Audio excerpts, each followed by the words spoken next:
اعلیٰ حضرت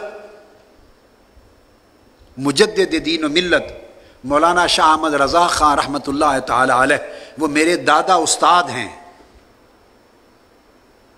مجھ میں اور اعلیٰ حضرت رضی اللہ تعالیٰ عنہ میں 3 طریق ایسے ہیں کہ میں ان کا شاگرد ہوں صرف ایک واسطے کے ساتھ.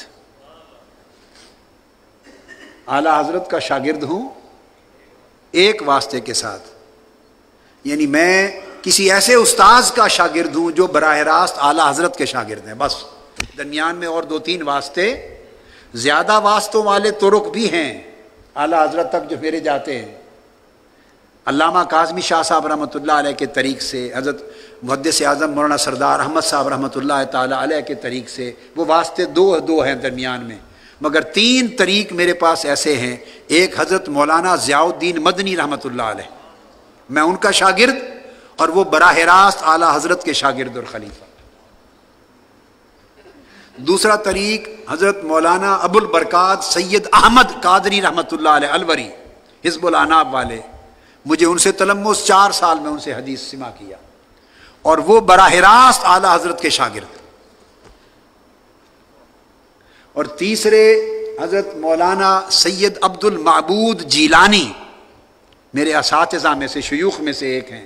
ان کی وفات 165 برس کی عمر میں ہوئی، 165 برس کی عمر میں، اور وہ حاجی امداد اللہ مہاجر مکی رحمۃ اللہ علیہ کے شاگرد اور خلیفہ تھے.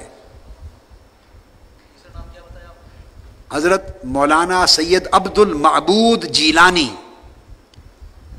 یہ مولود مدینہ تھے، مدینہ طیبہ میں ولادت تھی. سید عبد المعبود جیلانی یہ براہ راست اعلیٰ حضرت کے شاگرد ہیں، اعلیٰ حضرت کے بھی شاگرد ہیں براہ راست.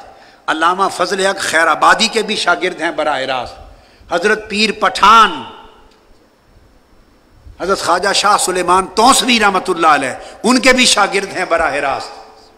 اور میرے دادا اور پردادا شیخ سیدنا علی نقیب الاشراف اور سیدنا عبد الرحمن النقیب، حضور قدوۃ الاولیاء سیدنا طاہر علاء الدین، میرے شیخ کے دادا اور پردادا ان دونوں کے براہ راست شاگرد ہیں. سید عبد المعبود جیلانی 165 برس عمر تھی، تو ان سے تلمذ اور سماع کیا میں نے، انہوں نے اعلیٰ حضرت سے سماع کیا.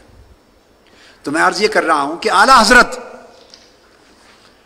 انہوں نے فتاوی رضویہ میں اور مختلف اپنی کتب میں 4000 مقامات پر اپنے سے پہلے فقہا اور ائمہ احناف کے ساتھ فروعات پر اختلاف کیا علمی، 4000 مقامات پر اختلاف کیا،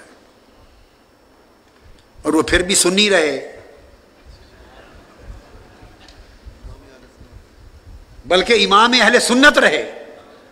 اپنے سے پہلے علماء سے، امام طحطاوی سے سمیت الامام شامی سے، صاحب در مختار سے، صاحب رد المختار سے، فتاوی صاحب قاضی خان سے، عالمگیری سے، امام طحطاوی سے، مختلف فقہا اور ائمہ فقہ سے 4000 مقامات پر اعلیٰ حضرت نے علمی اختلاف کیا ادب کے ساتھ، اور وہ امام اہل سنت رہے.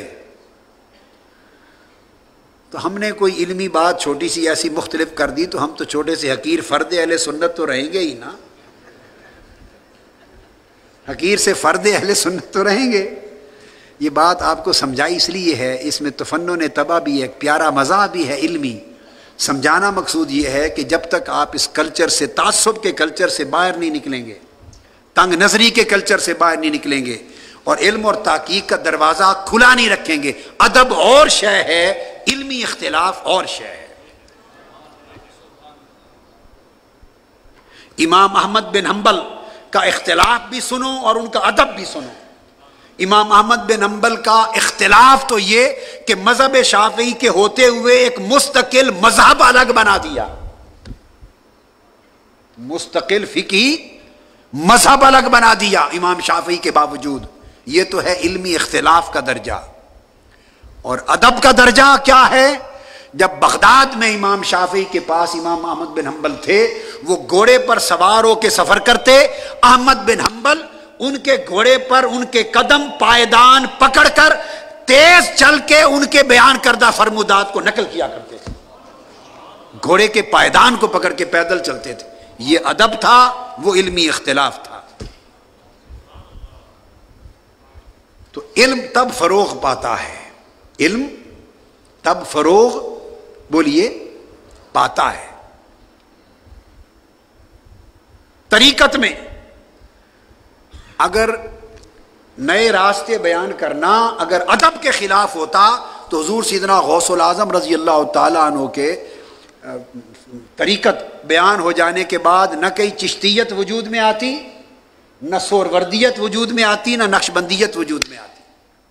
یہ سب سیدنا غوث العظم رضی اللہ تعالیٰ عنہ سے اکتساب فیض کرنے والے ہیں، مگر انہوں نے الگ فروع اور اصول طریقت کے وضع فرمائے اور مذاہب طریقت کے بانی ہوئے. امام مسلم امام بخاری کے شاگرد اختلاف کیا، ان کے ہاتھ پاؤں چومنے کے لیے ان سے مانگتے تھے اجازت اور اختلاف کیا. امام ترمذی نے ان سے اختلاف کیا. الغرض ہر امام اپنے شیخ سے علمی مسائل اور تحقیق میں رائے مختلف رکھتا تھا، مگر ادب اپنی جگہ. ادب اور علمی تحقیق کے اختلاف کا کبھی ٹکراؤ نہیں ہوا. یہ بات بڑی بنیادی اہمیت کی ہے. ہمارے مسلک کو نقصان اس تنگ نظری نے پہنچایا ہے.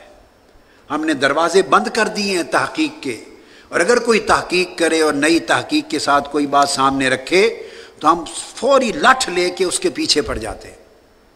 تم ان سے بڑے آ گئے ہو، ان سے مختلف بات کر دی، ان سے بڑے آ گئے، ان سے مختلف بات کر دی. کرتے چلے آئے ہیں، اکابر کرتے چلے آئے ہیں. اکابر اصاغر 1400 سال کی تاریخ اس سے مملوء ہے، مگر حق انہی کا ہے جو حقدار ہے.